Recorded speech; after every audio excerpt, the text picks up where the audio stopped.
1989, Al Bielek came forward to reveal his participation in the astonishing Philadelphia experiment, that he had survived time warping, invisibility, and electromagnetic zapping. Let's give a hand of applause, if you will, to Al Bielek, the lecture for this hour. Al?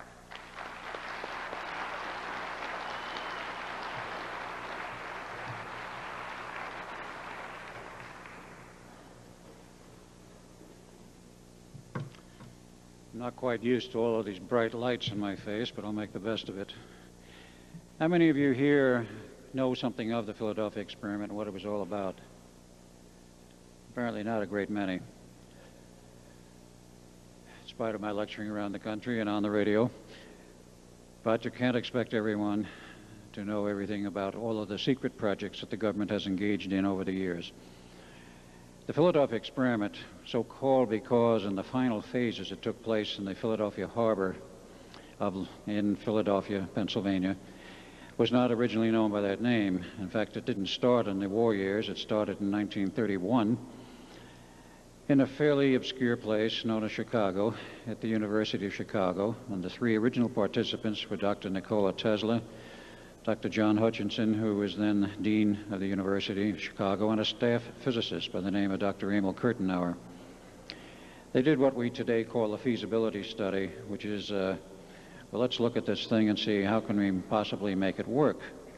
And there was a lot of interest in invisibility at that time. It had been in the popular press, and the things like popular mechanics, popular science, or speculation, how one might do it. So they sat down and decided to try and come up with a working solution in terms of modern technology. Nothing much happened in the first 2 years, in fact, the first 3 years. In 1934, this project was transferred out of the University of Chicago to the newly formed Institute of Advanced Study at Princeton, New Jersey. And the Institute is not part of Princeton University, but is on property owned by the university itself. And the original people who staffed it up was only 4, Dr. Albert Einstein, Dr. John von Neumann, a Dr. Alexander, and a Dr. Oswald Veblen.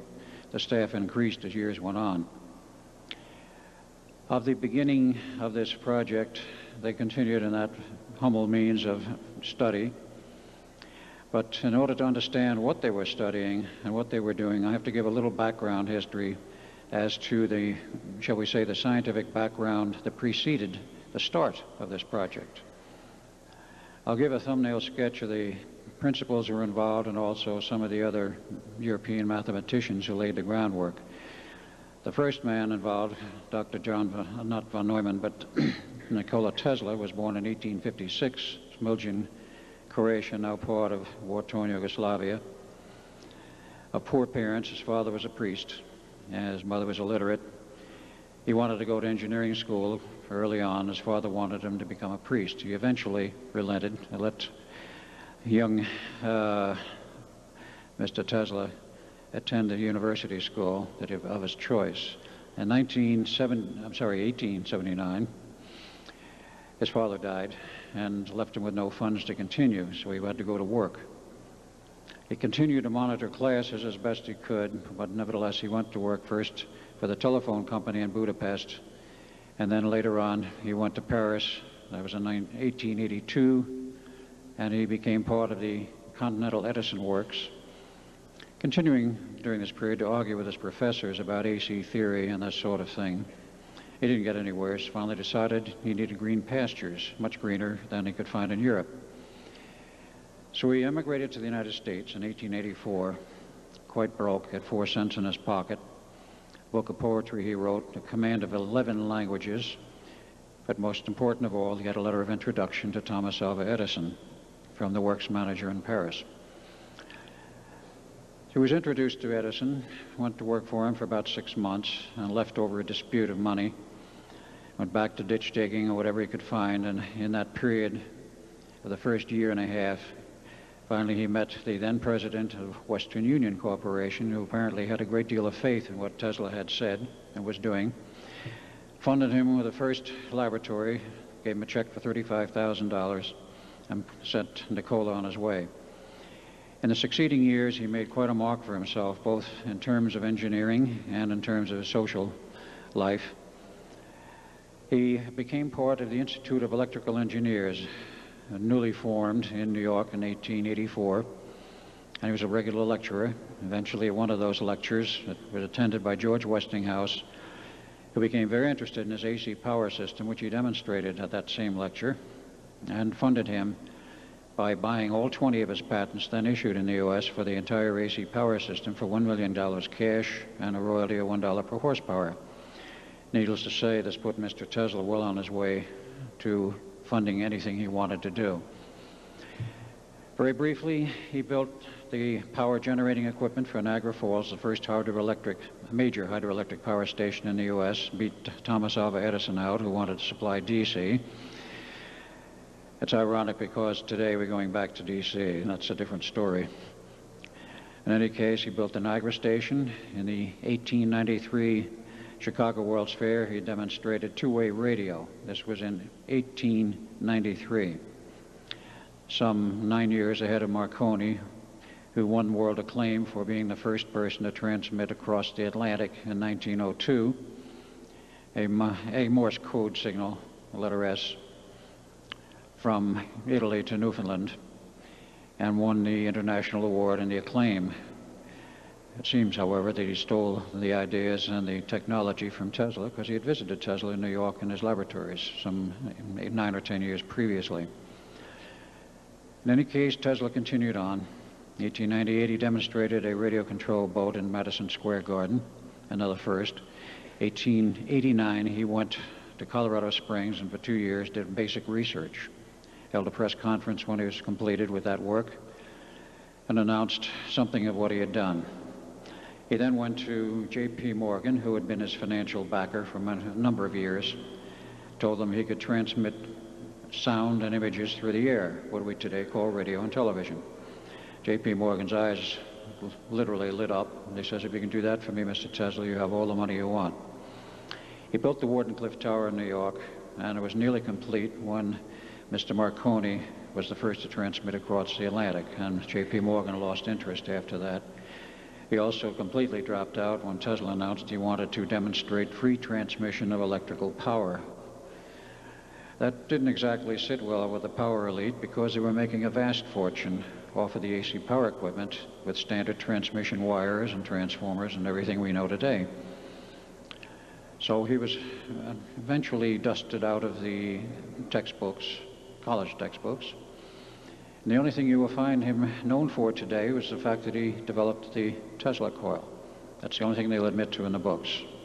It's a terrible tragedy because the man practically founded single-handedly our industrial establishment as we know it today, due to his contributions of AC power, radio, fluorescent lighting, and a few other things, over 450 patents. But nonetheless, he went onward with his laboratory work, met Franklin Delano Roosevelt in 1917, was asked to do work for the government during the war, which he readily did. And in 1919, out of the remains of the American Marconi Company, which was seized by the government in 1917, a new corporation was formed called RCA. I think everyone's heard of RCA. They started up in December of 1919 and took on board many of the engineers from the old Marconi Company, including Nikola Tesla. He became engineer, chief engineer, later on the vice president and director of engineering and research worldwide, a post he held from 1935 to 39 when he retired in 39 with a huge retirement party held for him at Cherry Hill, New Jersey, RCA offices. The public record says that he became a recluse in 1931 and stayed in his little hotel room in the Hotel New Yorker for about 12 years and conveniently died on 7 January 1943. Nothing could be further from the truth. They were as busy as 12 years. He demonstrated in 1931 a Pierce-Arrow automobile converted to electric power with a 75-horse motor under the hood and a little black box on the dashboard which picked up free power from an unknown source. He had a lot of press coverage on this. He also drove it over all of New York State, apparently. And what happened to the car after that, nobody seems to know. And he was involved in other research as well as the Project Invisibility. His contributions were enormous in many areas, but that's just a little bit of a background of Tesla. Now, there are other people who made contributions. Very briefly, in 1863, you had a Dr. David Hilbert born in Germany, who was a profoundly revered mathematician, a PhD in mathematics, developed 5 new systems of mathematics, including what is called today Hilbert space. That's a neat term, which is a means of trying to describe what he did, namely how you mathematically describe multiple realities and multiple universes. Very important to what came later in the 40s. Hilbert taught in the German university systems until 1930. Dr. John von Neumann, many other people met him during that period. And he retired in 1930 and died in 1943. 1879, Albert Einstein was born, Ulm, Germany. He had his PhD in math and, of course, developed the special and then the general theories of relativity, 1915 for the latter, and had worldwide acclaim and was teaching in the German university systems until 1930, when at the urging of friends who thought he'd better leave while he could, because they saw what was going to be coming in the future, they literally smuggled him out of Germany because the National Socialist Party did not want him to leave. They thought he was a national asset, contrary to some of the other stories you may have heard.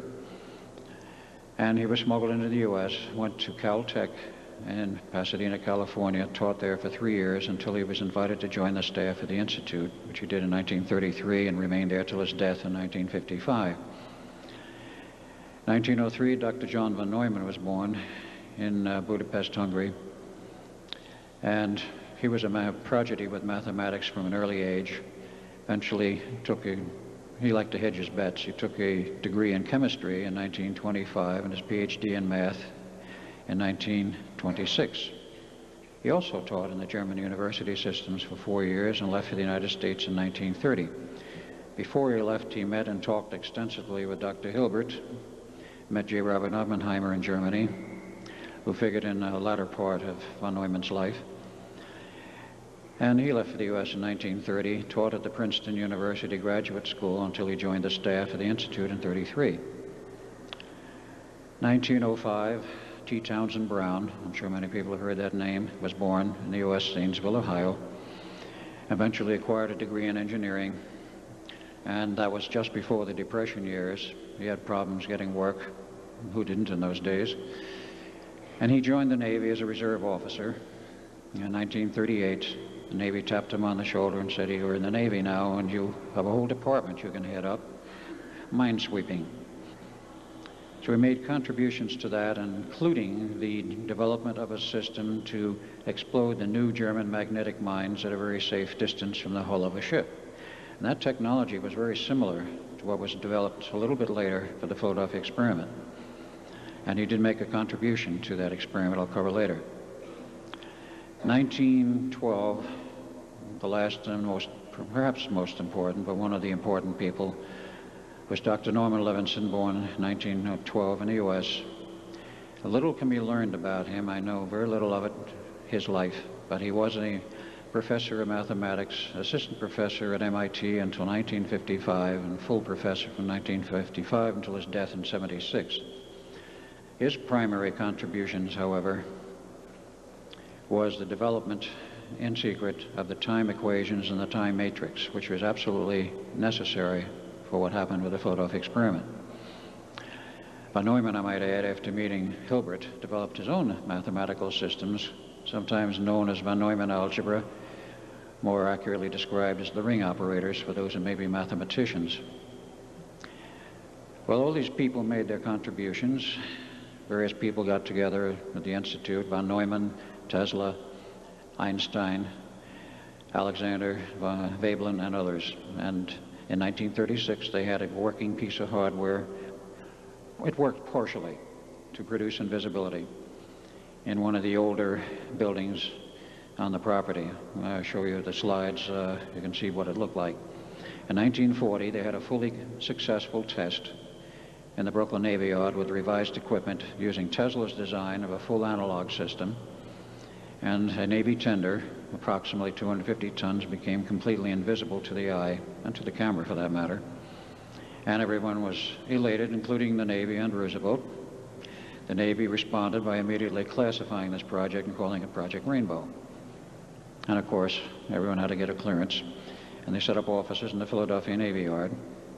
And then at that point, Roosevelt said to Tesla, well, I'm going to give you a real ship to make invisible now. And he assigned to his care and testing a battleship, which was pulled into the back sections of the Philadelphia Navy Yard. Now you may ask, where do I fit in this picture? It's a good question. I'll give you the answer. I was not born Al Bielek. I was born Edward Cameron in 1916, 4th of August, son of Alexander Duncan Cameron Sr., who was a Navy man at that time, had a career as a Navy man. We don't know when he joined the Navy because those records have disappeared. As I like to say today, the records were sanitized. And we only have one picture of him in the Navy, and that was in 1917 in his bosun's mate first-class uniform. But he was a ladies' man. He loved his ladies. And I was born in 1916 to one of his live-in marriage women, and Duncan, my brother, Duncan Cameron, named after his father, Alexander Duncan Cameron Jr., was born in 1917 in a different location in the New York area. I was born in the Bayshore area of Long Island, and Duncan was born up in Connecticut. Came the war in 1917. Father was tapped on the shoulder by the Navy and says, you're out to sea in service now. So he abandoned his two wives, live-in type. They weren't legal. I've checked the records. And of course he led on with his life in the Navy. We were raised by Auntie Cameron in the big house in East Islip, Long Island. Completed our regular schooling. Father insisted, and he did come home once a year around Christmas. We see him for typically a week, maybe 2 weeks, that we must get a good education. So we did. I went to Princeton. Duncan went to the University of Edinburgh, Edinburgh, Scotland. He took a PhD in physics in the summer of '39, and I took a PhD in physics in the summer of '39 at Harvard. I met Dr. von Neumann on the campus at the university in Princeton, and he insisted I should go to Harvard to get my PhD. It was, in his view, a better school at that time. So I did. I did not learn until much later why he had such an interest in me. That's an interesting, long story. In any case, we both graduated in the summer of '39, and at Father's insistence, who had left the Navy in December 31st, 1929 with a heart condition and a pension. We joined the Navy in September of 1940, 50 Church Street, New York. Were given commissions, Lieutenant J.G., and sent to a special Navy 90-day wonder school for special officers and their special programs. We graduated, and in January of 1940, we joined the project at the Institute.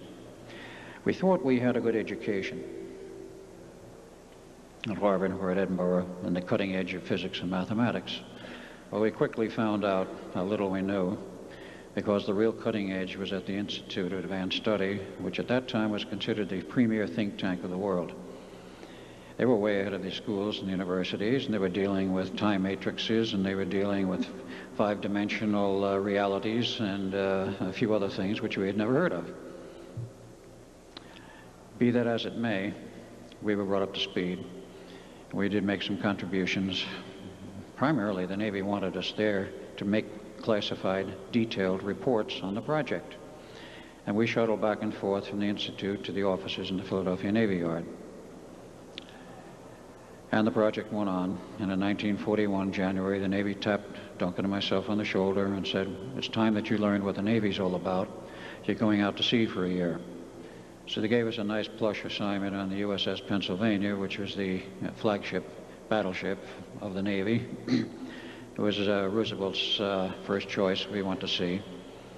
And we cruised around the Pacific for about 9 months. October of 1941, the ship came into Pearl Harbor for overhaul and dry dock, and we took leave to San Francisco. On December 5th, our orders were cut for a return to Pearl Harbor, December 5th. We were about to board a plane at the Naval Air Station when we were intercepted by a Navy captain who said, your orders are canceled, gentlemen, come with me. So we did. We were taken to an upstairs room of the Naval Air Station and met Hal Bowen Sr., who was then the director of the Office of Naval Engineering. Today they call it the Office of Naval Research, and that name change occurred in 1946. But he told us, he said, "Gentlemen, we have reason to believe the Japanese are going to attack Pearl Harbor within 48 to 72 hours. We don't want you there. You're too valuable to us. Finish out your tour time in San Francisco so you can do paperwork for the Pennsylvania.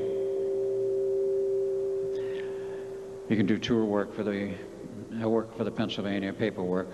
Finish your tour out in San Francisco. And when that's over, in January you'll return to the Institute, and there'll be nothing but hard work." So we did. We had a ball in San Francisco, returned to the Institute in January of '42 to see preparations nearly complete for the test of the battleship. And Dr. Tesla was having fits. He was saying there's going to be a very severe problem with personnel. We've got to do something about this. He went to the Navy, and the Navy refused to give him any further time. They had assigned a test date for March of '42. And he had a choice to make. Either you go ahead with the test and hope that everything comes out all right, or you cancel the test in order to save the lives of personnel. He chose the latter. He sabotaged the test. Nothing happened. And he bowed out, said the test is a failure. I have other things to do. And you have a very good man here who can take over, Dr. John von Neumann. Well, there are two versions of this story. One says he left, the other says the Navy fired him. In either case, he left. I think the volume's a little too high. That's better. And von Neumann took over with his own approach. He decided to change the analog approach to a fully pulsed system and make a few other changes. In fact, a lot of change in basic engineering and hardware. And he made certain other selections with the Navy's approval. Number one, he wanted a ship which was designed from the ground up for this test. He went to the drawing boards at the Newark Navy shipbuilding yards, not specifically Navy, but a lot of Navy ships were built there then. Picked a number off the drawing board, DE-173, which later was named the Eldridge, and said, I want the interior left unfinished and gun turret number 2 unfinished, just a big hole there, because I'm going to load a lot of heavy equipment in the hold of the ship.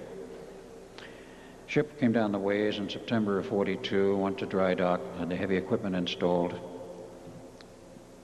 That was 2 very large 75 kVA alternators, which went down through the hole, were bolted together with the gear drives and the motor drive, and slid on rails to the center of the ship. And a very large diesel-electric generator to power this system separately from ship's power, about 8 megawatts output, was also installed, and all the other heavy equipment. And then it was taken out of dry dock, went under its own power to the back regions of the Philadelphia Navy Yard for final outfitting. And the final outfitting with electronics took place from roughly December of '42 through the first 3 months of '43. Now, we were back fully on this project from '42 onward, I should say the early '43 onward, and we were there to lend whatever assistance we could. We insisted to von Neumann that there would definitely be a problem with personnel, and he eventually agreed. He tried to study this thing and come up with an answer. Briefly, I'll get a little bit of the physics in here, so maybe you'll understand why. In any case, he decided to try and build a counterfield with a 3rd generator. They had enough problems synchronizing the other 2 large ones, but they did finally with special electronic equipment. But the 3rd generator, which was intended to build a counterfield for protection of personnel, never worked properly. They couldn't synchronize it with the rest of the system. And along about May of '43, one of the technicians assigned to us was zapped, went into a coma, went to the hospital, and eventually after 4 months he recovered and was mustered out of the Navy. So it was back to square one. Von Neumann dropped that idea in that system, and he proceeded with the original design. So they were ready for their tests along about late June. They had sea trials for the Eldridge, and then in July they decided they were ready. They'd already chosen a volunteer crew, went throughout the Navy during the summer of '42, found 33 sailors and some officers who they went through a special training program at the Coast Guard Academy at Providence, Rhode Island, and, or it was Groton, Connecticut then, a 90-day training program again. My father was at the head of it, and we have a picture of this, one of the few pictures that survived. And they were assigned to the Navy Yard awaiting their final assignment to the Eldridge. The normal crew on a ship of that size was 150 personnel, but for the purposes of this test, they only wanted about 15 sailors and 6 officers, enough to take the ship out into the harbor, set it stationary, motionless, but not anchored, and have the properly trained crew members, Duncan and myself, to run the equipment and proceed with the test when they were ordered to do so. Now, what did they intend to do with these tests? The primary purpose was to make the ship invisible to sight and to radar. Now, in 1940, they had no problem making that tender invisible to sight, but they were not concerned with radar at that time, which is merely an extension of light energy, but at a much lower frequency. But there were no personnel on that tender. So now we have a situation where you have a ship with personnel on board and where the power is much, much higher. Let me give you an idea of how much power was involved. In the final design of Van Neumann, you had 2 75 kVA alternators, which were pulsed at a low frequency, and they drove 4 Tesla coils on the deck of the ship. These were single spirally wound coils, copper tubing. And there was a lot of amperage going into those 4, and there was a rotating magnetic field that was generated. There were 4 radio-type transmitters, AM transmitters, with boosters designed to be able to put out 2 megawatts each, CW. That's far beyond the standards of radio broadcasting in the United States, which gives you a 50,000 watt limit. Here we were running 2 million watts each, 4 of them. And they were pulsed, which says the peak power went up still higher. A special antenna had been designed by T. Townsend Brown for this test. For the operation, there was a quadrophase antenna fed by these 4 transmitters, and all of the other control electronics were down in the control room, which I'll show you with a picture of the Eldridge where it was. So it was very high-powered equipment, and there was good reason to be concerned. Up to that time, humans, to our knowledge, had never been exposed to such extremely high electromagnetic radiation, and nobody had a track record or history of what might happen. Today we do. Today we know what will happen. It was partly as a result of that test and other tests made since. In any case, they did proceed with the test. First test, July 22nd, 1943, on the Eldridge, out into the harbor of Philadelphia. The orders came from a carrier with an observing group aboard, which included Dr. Van Neumann and a Navy captain by the name of Captain Harrison. The orders were by radio for us to fire up the equipment. You see, there were no computers in those days. There was not very good means for remote control, so it was decided to have 2 men there who knew what the system was, namely Duncan and myself, to run the equipment, and in case something went wrong, be there to shut it off, or do whatever we had to do. On orders, we turned the equipment on. It was about 1,000 hours, and for 20 minutes, everything appeared to be perfectly normal and the way they wanted it. The ship was invisible to radar and invisible to sight, with nothing but a haze around it. But the captain noticed something he didn't like through the binoculars from the deck of the carrier. There was a water line around the ship, but it was a huge water line. That is to say, it was much further out from the ship than one would expect. Nobody had prior experience as to what was going to happen, but nonetheless, he couldn't see the bottom where the water was under the ship. And he was concerned that due to the gutting of the interior of the Eldridge, that it might break in half if it was not supported by water. Well, it was supported by water, but it was invisible.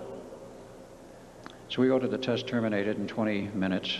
We went back to dockside, and then they found we had a problem with the crew, that part of the crew which was deliberately stationed on deck as observers to see what they saw from the inside. They were very sick, nauseous, disoriented, mentally out of it, and physiologically pretty much out of it. So they were pulled off. Everyone else behind steel doors or below deck was quite all right. The Navy said, no problem, we'll give you another crew. They had the other half of the test volunteer crew available. But von Neumann says, we have a problem.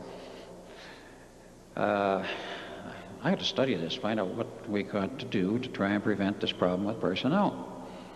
So the Navy demurred for a few days, a week, and then finally they came up near the end of July and said, you have a drop-dead test date of the 12th of August, 1943. We'll either complete the test by that date or forget it. Nobody could understand why. I went to Hal Bowen Sr., who is the director of the Office of Naval Engineering, and asked him, what's this all about? And saying when we have to finish an engineering test by. He says, well, I know it came from pretty far up the line. He says, I don't know why. I'll check into it. And he did. It came from the CNO, Chief of Naval Operations. It was then Admiral King. And those were the orders. It made no sense. Because the Chief of Naval Operations is concerned with the conduct of the war in all theaters of operation insofar as the Navy is concerned. And he is not concerned about engineering tests. But he transmitted the order. We didn't know then where it came from. We've long since have found out. And the answer is in my lecture tomorrow night on the Montauk Project. Nevertheless, we had that date. We're stuck with it.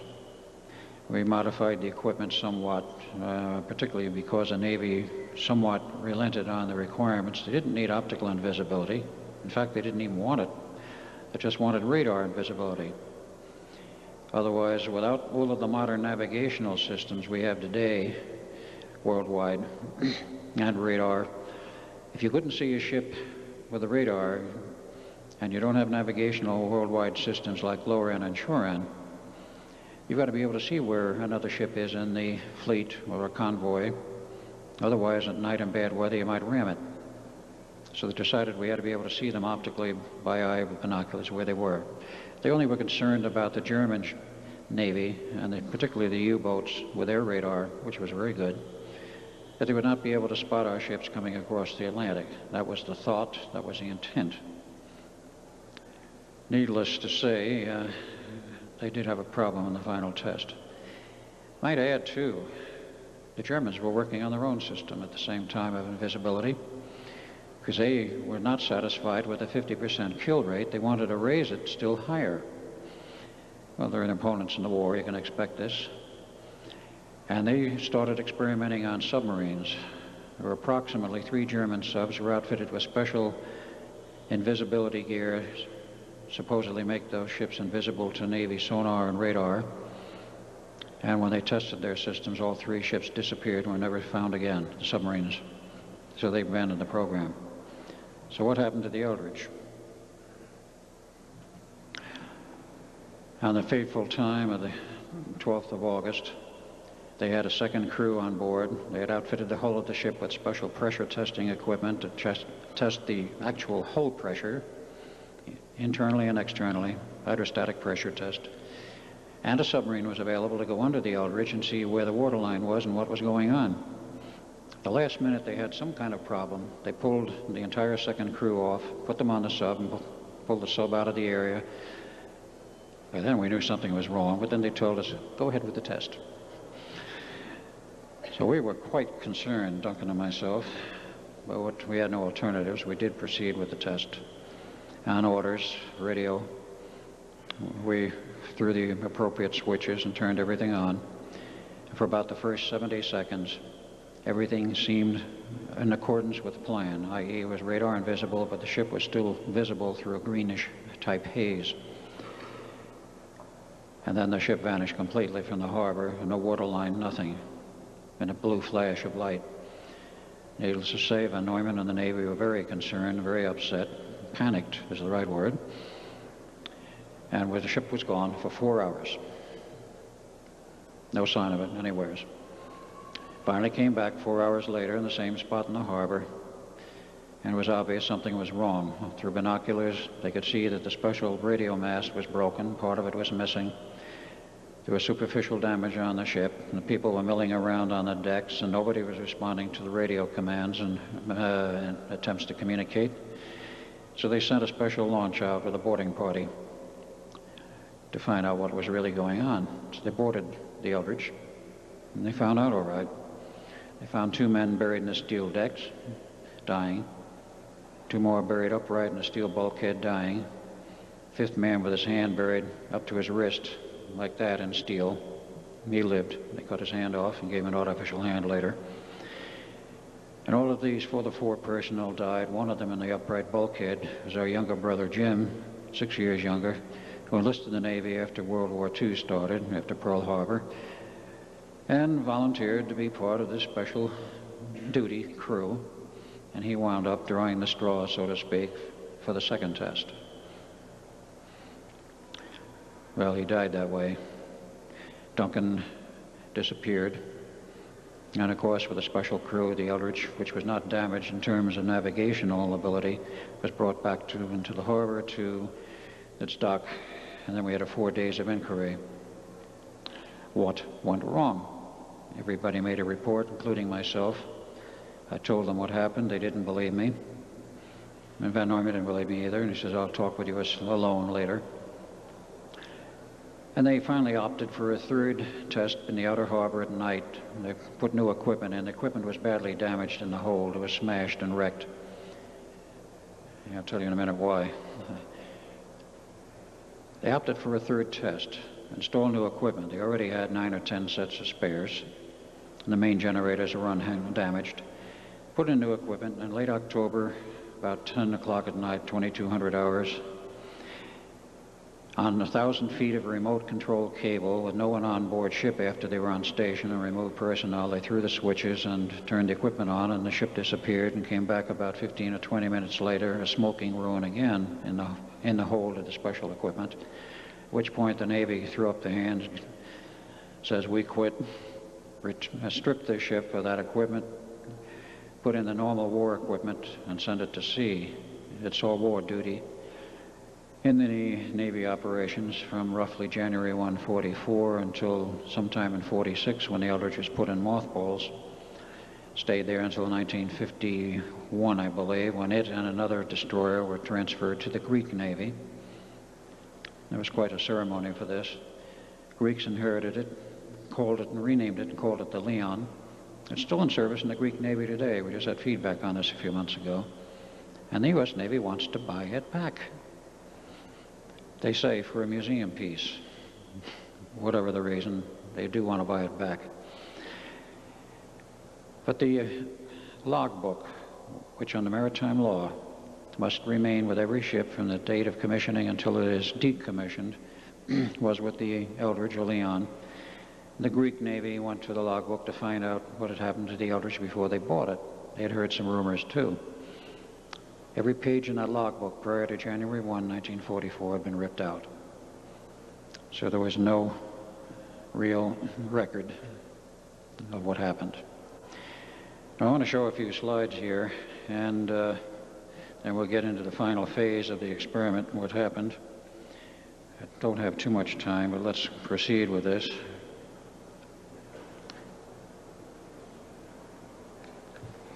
See, are we on? Yes. I'll swing over here a little bit. The Institute of Advanced Study, as I had mentioned, was founded in 1933, and in 1939 they dedicated the new Fuld Hall, which was their administrative building, and that's a picture of it. See, in 1989, after my memories of the Philadelphia experiment came back, I went back to look at some of the old areas I knew I had been in. I took a lot of pictures. Now, the original staff members, you have here Dr. Alexander. I think everybody has seen pictures of Einstein smoking with his pipe. Dr. John Van Neumann, taken in Europe before he came to the U.S. Dr. Oswald Veblen, who were the 4 original members of the staff. And a picture of a very famous German mathematician, David Hilbert, who never left Germany and was not part of the project, but his work was a major part of it.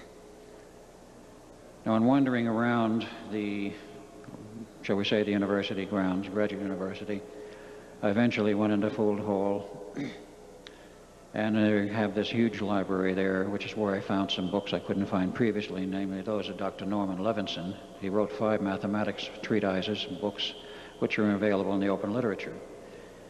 But I was looking for reminders in my past, and out in the courtyard and back of the graduate school, you can see it's a very elegant, a very old school, second oldest in the U.S. It's over 150 years old.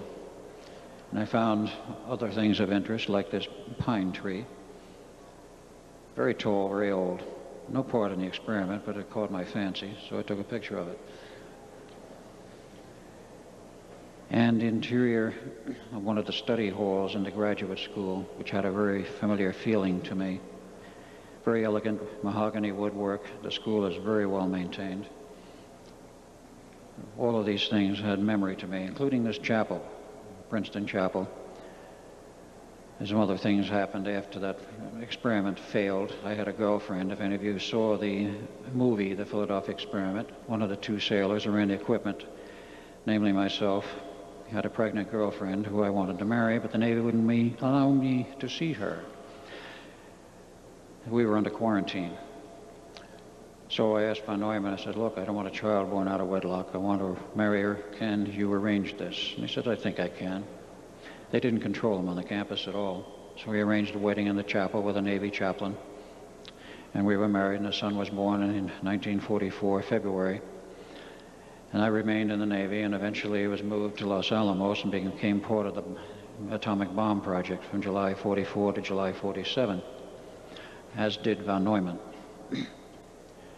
This was the laboratory where much of the work was done on the Philadelphia experiment. The laboratory building still stands, but it's no longer a laboratory building in the sense of having a working laboratory. A lot of classrooms.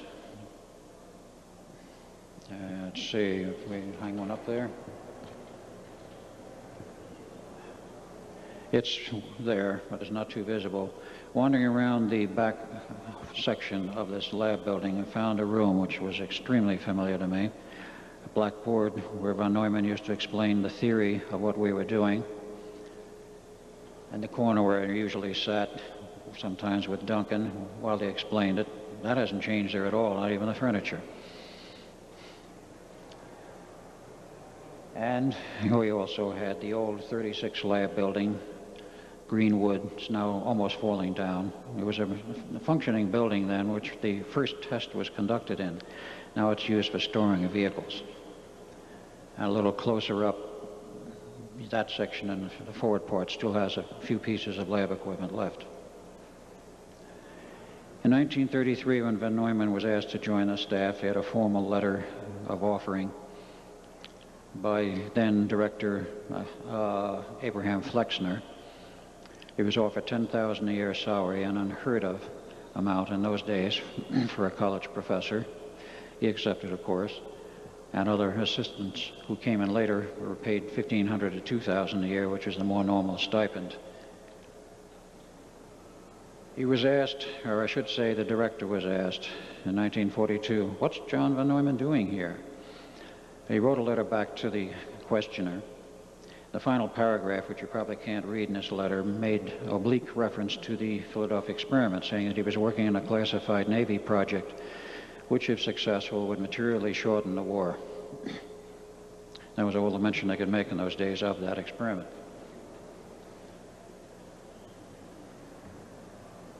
This may be a little hard to see with the lights, but I'll try to point it out to you. This is a picture courtesy of AAA of the Philadelphia area, and I'll show you where the Navy Yard was on this map.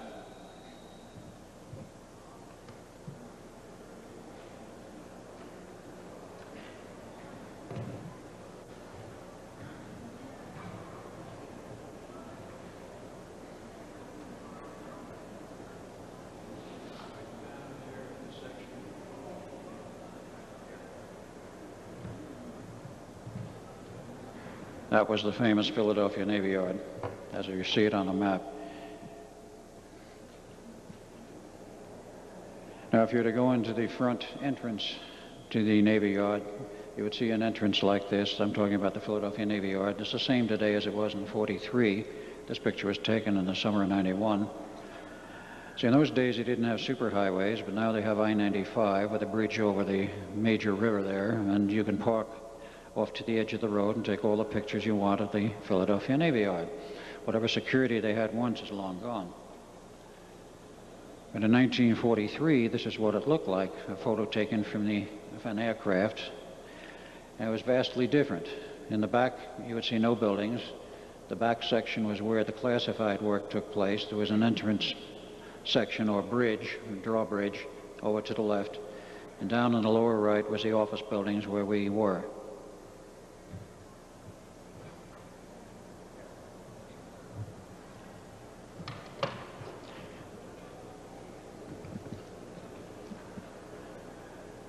Today you will see the Navy Yard much like this, loaded with ships and storage. It's quite expanded from those days. And to give you a little idea of the Philadelphia Navy Yard as it is today, that is of '91. In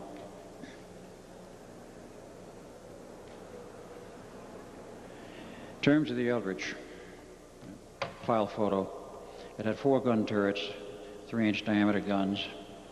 Number 2 was left uncovered, and this was taken according to the legend on there on the 12th of September 1943, at sea perhaps, but let me point out a few things.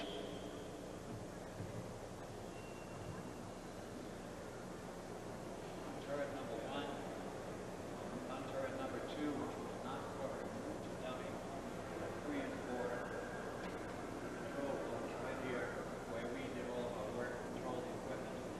See an entrance door, that's where we came out, went in. Special antenna was on top of this main mast.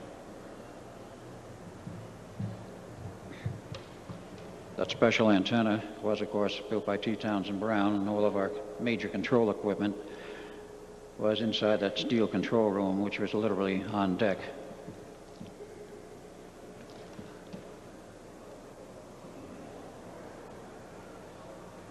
In 1943, they received a telegram, of course, at the Institute announcing the death of Tesla. He died 7 January 43, stating the funeral would be held on the 10th of January. It took 2 weeks for all of the people who came from all over the world to view the body to go through that line.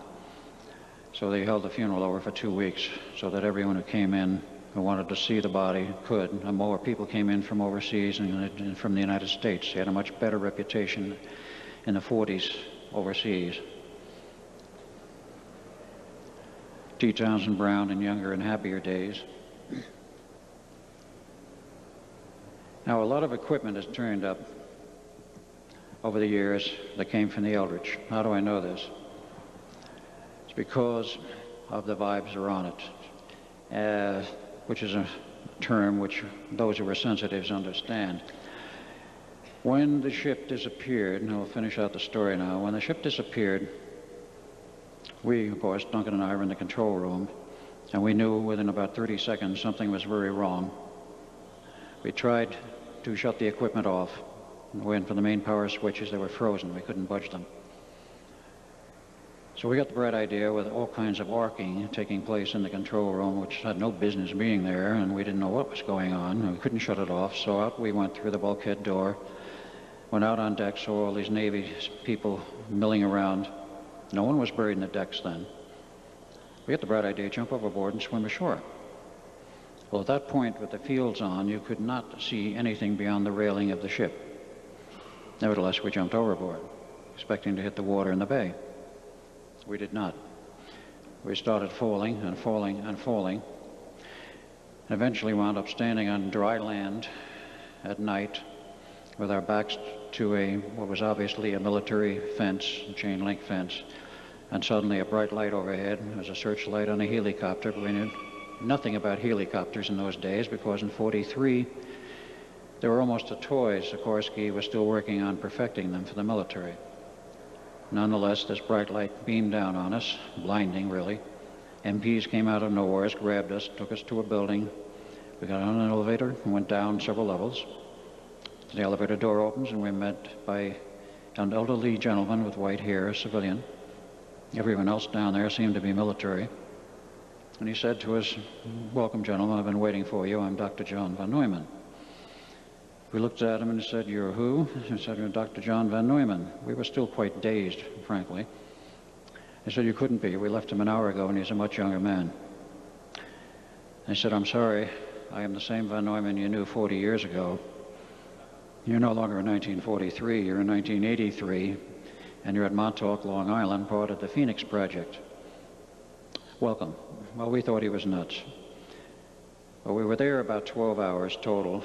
We found out later we arrived about 2 a.m. in the morning of the 12th of August, 83. And they gave us the Cook's tour. Huge computers, computer control systems, hard disk drives, control systems, graphic displays, color TV, large screen, and all kinds of electronic equipment, none of which existed in 43.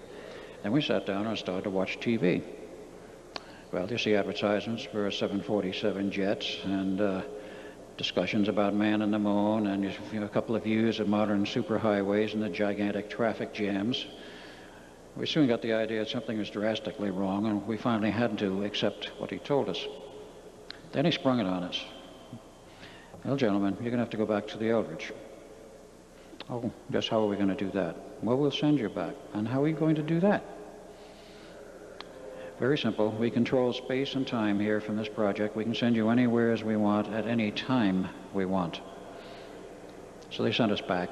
And the instructions were to smash the equipment on the Eldridge because it had enough fuel in the generators to run 30 days if something didn't break down first. And it had built and was within what is called a hyperspace bubble, which was growing. And the two experiments, 43 and 83, both 12th August, had locked up and pulled the ship out of the harbor of Philadelphia and in this hyperspace bubble. Now, a hyperspace bubble is nowhere physically. It is describing an artificial reality which is not of this Earth or not of the solar system as we know it. It's outside of it, in a manner of speaking. But as long as those fields were functioning and intact and surrounding the ship was intact and the personnel on board were intact. But it was creating a massive problem which, he said, threatened possibly the Earth itself, and the equipment had to be destroyed in the Eldridge, and we had to go back to do it. So we did. We smashed it with axes. As the generator started to wind down and we smashed enough control equipment, we knew they were winding down and the thing was over. We went back out on the deck of the ship, and that's when we saw the buried personnel. And we both saw Jim, and Duncan took one look at this. And he decided he didn't want any part of it. And he looked at me as he jumped overboard and disappeared because the fields took almost 2 minutes to totally collapse. And he went back to 83 sometime in that period at Montauk. We found that out in the records later. And he was no longer seen in the time of 43. I remained. We had our inquiry. And of course the project was scrapped after the final test. I remained with the Navy until 47, family and all. And that's some more of the story. May not have that slide in there.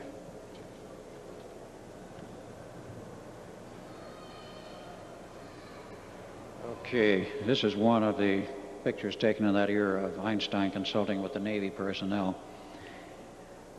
In July of 43, he was a consultant to all the projects, and the Navy, of course, saw him on a very regular basis. Dr. John Von Neumann in a happier pose and a happier day. He was much of a party animal when he wasn't working very hard. He used to have big parties at his own home in Princeton, New Jersey, and he'd find some unusual hat that some woman brought in, he'd model it himself. He had some real crazy ones. Then they had picnics when he was up at Los Alamos. He loved to go picnicking. And I was there, and I was part of some of them. But we also had, as part of the documentary of his life, this picture which came out of somebody's file. On the left, you have Dr. John Von Neumann. On the right, Dr. Stan Ulam, who was a tennis partner of his as well as a scientific colleague. And in the middle, a young Navy man who I've not been able to positively identify, but everyone who looks at it says it is a very close resemblance to me, and probably was me, because I was there at that time.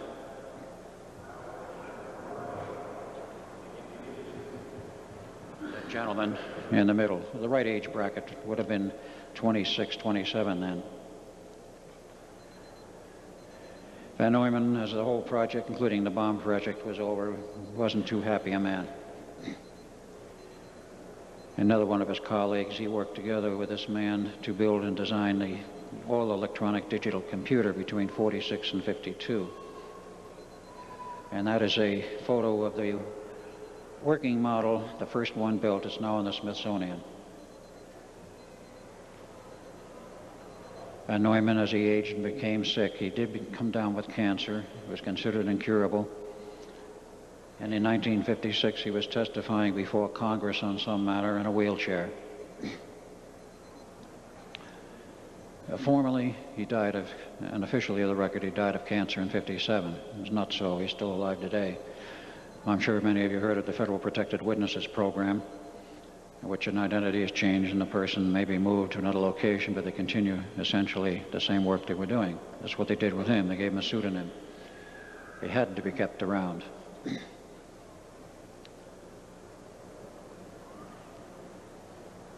Many people ask, what proof do I have that he's alive today? His book lists, of which there are 2 pages, this one and the other one, have books on it. You can't read it from there, which were published, written and published well after his alleged death, up until 1970. He also designed the Z100 computer for Zenith Electronics in 1980. And that was admitted to by office personnel at the main plant when a friend of mine, Preston Nichols, bought surplus 2 of the personal computers, Z100s, had the schematics, but no signatures as to who designed it. And he called the company and asked, who designed this? And they looked it up and said, oh, it's Dr. John von Neumann. He says, well, when did he leave there? He says, well, we haven't seen him since 1980. Of course, he went on and was still part of the Phoenix Project, which is another long story I'll get into tomorrow. Everybody thought the whole thing was over. The Navy had buried the project, denied it ever happened, and told the same thing to all the families. Sailors had disappeared and died or whatever, were lost at sea. Whatever excuse. And they were all excuses. But in 1955, a paperback book entitled The Case for the UFO, written by Dr. Morris Jessup, arrived in the in-basket of the office director, the director of the Office of Naval Engineering, or then the Naval Research, Admiral Firth. The book was a standard paperback, but all of the footnotes on the margins were handwritten, dealt with conditions in outer space and an experiment called the Philadelphia Experiment and a few other things. Everyone read it, and finally they called Jessup himself down there, after setting up a commission, of course, to study the thing. And if you look in the extreme left, the man who headed it is George Hoover, is a Navy man, but there are a number of other distinguished people in there, including in the lower right seated Dr. Werner von Braun. And they read these notes and they called in people, and it seems like Dr. Jessup became very interested in the Philadelphia Experiment, started an investigation of his own, wound up with a huge file in 1959, and called a friend of his, a Dr. Valentine, who is still alive today, said, I'm coming over for lunch. I think I've got the answer to this thing, and I'm bringing my notes. The public record says he never arrived, and he was found dead the next morning of monoxide poisoning in his car in a park in Dade County, Florida. Alleged suicide. Caused a furor in the press. As a matter of fact, he did arrive for lunch at Dr. Valentine's, received a phone call warning him that his life was in danger, and supposedly gave the file to Dr. Valentine, who buried it somewhere, and we've never found it. No one's found it since.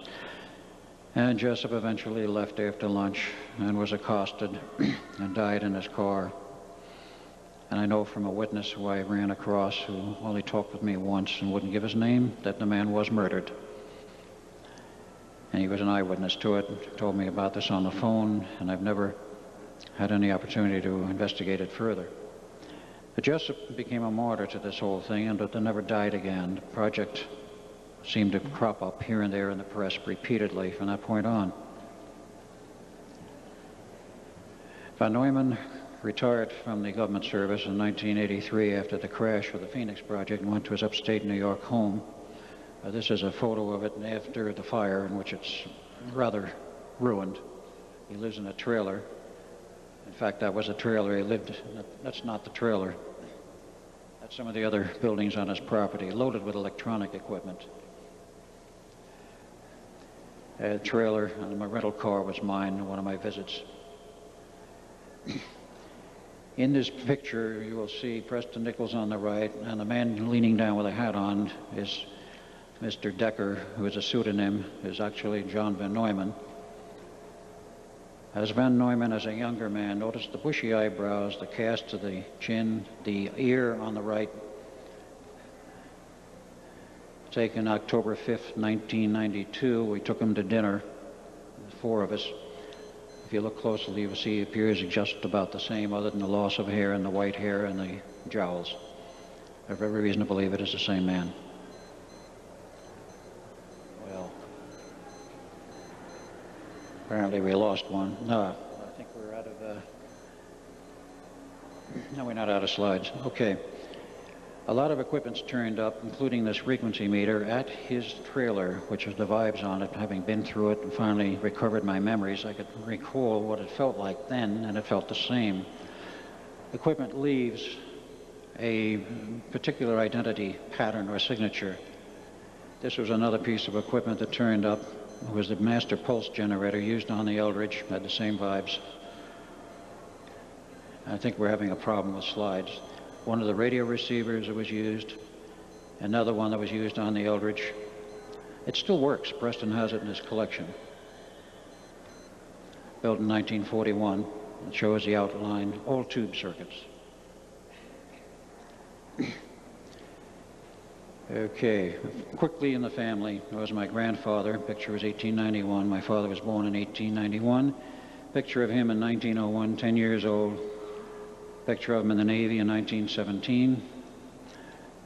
In 1941 in his Coast Guard uniform as a volunteer. And that was some of the citations he received from the Coast Guard for 3,000 hours of volunteer service. I think we're losing a couple here. He liked to go fishing upstate New York as he aged. And that was another shot of him on his fishing trips. He had a boat fleet. He had to go to sea. He built all kinds of sailing vessels and had a small fishing fleet, which he eventually abandoned. And this was the family home in Long Island. It still exists to this day in East Islip, a 23-room mansion, which is now maintained very well and is a landmark officially for the city of East Islip. That was Brother Duncan. I will have to cut the story short here. He was born into another body in 1951. This is Duncan. In the age of 8 approximately, a little later at the age of 10, 17 down in Florida, and he graduated from Marblewood School in Connecticut. He was with Father before he joined the Air Force at the age of 18. Much later, 1982, when Father died, he inherited the beach house and some money, bought a catamaran. The picture's not clear, but he had terrible vibes at that period. He was part of the Phoenix Project, which I'll get into tomorrow, and what that program meant, and why we locked up to it. That's in 1986 as a carpenter. And, oh, we got one that's upside down, turned around. 1989. In New York at a UFO Club meeting, in 1990 in the Whole Life Expo meeting, and trying to sell equipment with Duncan and Preston together. I've never met the family since, but my son is still alive, and there's strange reasons why I know this is true. In 1965, I received this magazine from the state of New Mexico. I bought property. And on the next page, it showed a picture of the year before's activities and cattle judging and such. And I immediately spotted this person in the middle.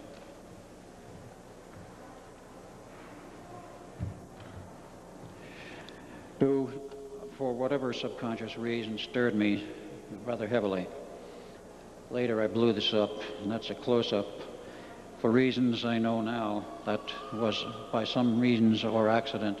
There's a picture of my son. He's involved in agriculture most of his life, living in New Mexico, and he happened to show up. I never did find him then, the next year, or even as late as 1990. There's always been government interference in trying to meet with him. They will pick him up and abscond with him if necessary, and it has been done. think we're out of slides. I know he's alive. One of these days I will meet Jeff. He knows finally I am alive because of circumstances involving Preston and a famous 4-hour underground videotape, which he finally managed to see, like so many other people on this planet. Tells the whole story of the projects and what happened to me. The rest of the story of why this thing locked up, and I might add very quickly, in '47, I was removed from the Navy, given an enormous brainwashing, and was sent back to 1983 to do it, and the project again at Montauk. Not only was I lifted of all of my memory as Edward Cameron, but I was reduced in physical size to a kid of about a year old and then plugged into the Bielik family in 1927. They proved they could manage and manipulate space and time any way they wanted. So I grew up as approximately the age of 1 in 1927 onward as Al Bielik, remembering nothing whatever of my involvement in either project. And along about 1985, I was invited, after I became an engineer, I went through school, I was invited to come visit with Preston Nichols on the island, and I went there in August of '85. And we went to Montauk. For the first time, he thought we were all exposed to this base with its buried projects, unbelievably bad vibrations there. But on my second visit to the same location in May of '86, where we documented it, and those photos I'll show you tomorrow night, my memory started to come back of being involved in the Phoenix Project as Al Bielik. And later on, in '88, it happened to be January, on a Saturday night on HBO, they were showing the movie, The Philadelphia Experiment, which I had not seen prior, or the actual movie in '84. And that jogged my memory enormously that night, so that I started to remember the Philadelphia Experiment and the fact that I was involved. From that point on, is history, recovering more memories and more data, and eventually going public. My first lecture on the subject was in September 1990 in Phoenix, and caused quite a stir even in the press. And I've not done anything else but lecture since, and do some writing, and tried to bring this to the public for the simple reason I feel that the public should know how the government, I'm not going to blame the Navy in this case, but the government can manipulate families, people, and individuals, lie about what has happened to some of your loved ones, whether it be Vietnam or World War II, and cover up totally what they may have actually been involved in or used for. I don't think it's right, and I don't think anybody else as an American thinks it's right either. But this is the way the government has functioned and worked for years. They have what they feel are their reasons for covering security, as they call it, national secrets, whatever. Much more can be told. I'll do that tomorrow night.